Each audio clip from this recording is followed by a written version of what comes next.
Saya tidak setuju kalau ada orang yang bilang bencana ini isu kemanusiaan, jangan ditarik-tarik ke masalah politik, ke isu politik. Saya tidak setuju.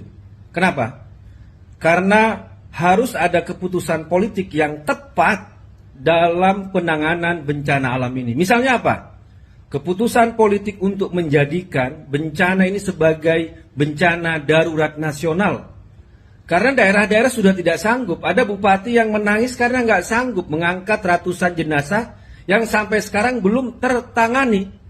Jadi dengan keputusan politik, jadikan ini sebagai bencana nasional darurat, maka APBN, semua kekuatan nasional akan dikerahkan untuk melakukan penanggulangan, melakukan penyelesaian terhadap bencana ini. Jadi ini adalah keputusan politik.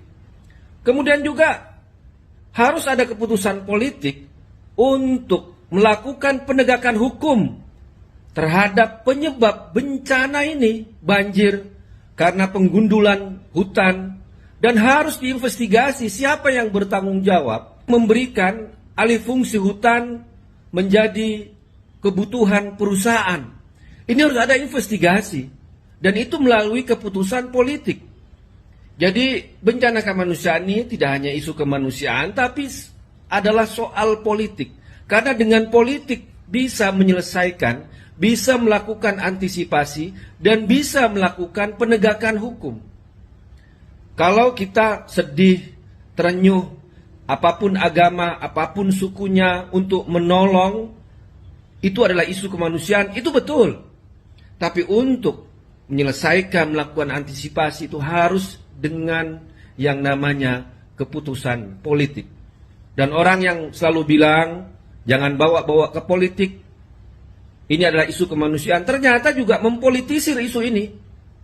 Melakukan kunjungan, dia seorang diri tapi membawa rombongan jurnalis, hanya memanggul beras 5 atau 10 kg, padahal dia bertanggung jawab perubahan alih fungsi hutan jutaan hektar.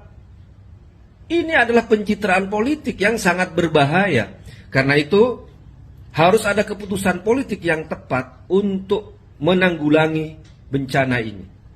Jadikan sebagai bencana darurat nasional sehingga semua kekuatan finansial, kekuatan infrastruktur dikerahkan untuk menyelamatkan warga di sana. Demikian.